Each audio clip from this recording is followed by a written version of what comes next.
Every armed robber comes from a home. Everyone disturbing society comes from a home.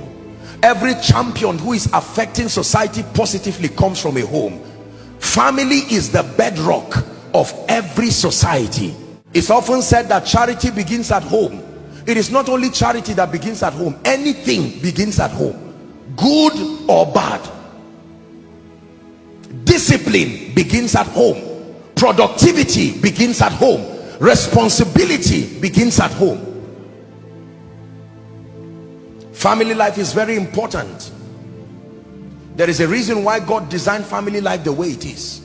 So the father has his role to play as far as raising a child is concerned. The Bible says, train up a child in the way he should go, not the way you want him to go. Your first assignment as a parent is to find out the blueprint of that child's destiny, then to raise that child consistent with the blueprint you have been given. Train up a child in the way he should go. I submit to you with every sense of responsibility and respect that most of the people that evolve into failures in society, their failure started from lack of proper mentorship that should have come from father and mother. They were allowed to freelance their ideas about life, and they began to handpick ideas from all kinds of references. The average family today depends on school to do their work. You ask most children where they get their convictions from. My teacher said, my teacher said, not daddy said. If you're fortunate to take your child to a good school, then it's safe for you. If not so, then there is trouble waiting for you. We must restore the order of family.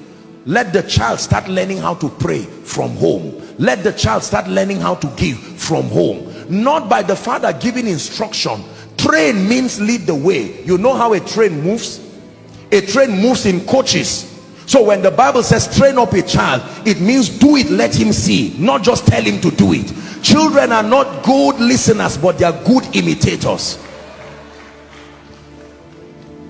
Are we blessed? Yes. When the father demonstrates priesthood, I'm glad today is Father's Day. Your children are sleeping and you get up as the priest in the family. Let your children know you serving the Lord. Let your children, let me tell you what will happen. While you are walking around the house laying hands and praying, one day your little son will follow you. He will cry and say, Daddy, I want to follow you. You will say, go and sleep. He will refuse. One day when you travel, he will go and kneel down where he has seen you kneeling down. He will be trying to pray in tongues. Bah, bah, bah, bah, bah. He doesn't know what he's doing, but you are training the child. Can I tell you this?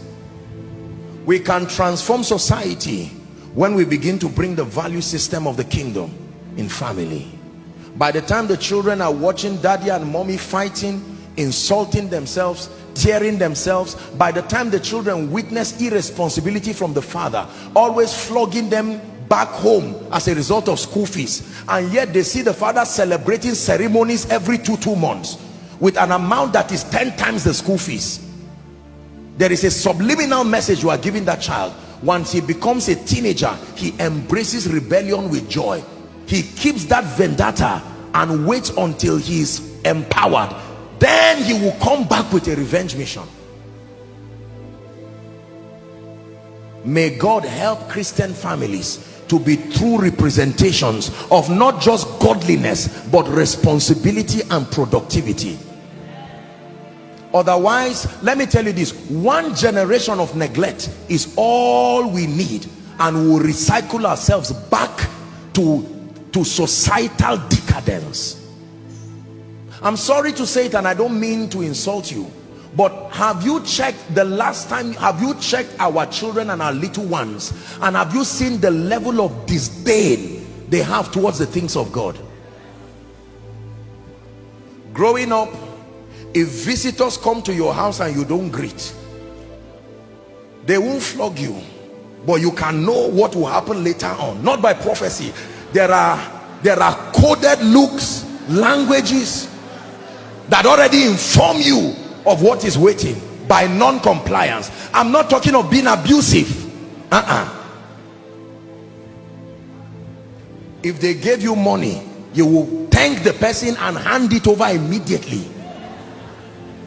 But right now they are giving you money and it's your child who is collecting it and bullying everyone. We didn't interrupt the conversation of elders growing up.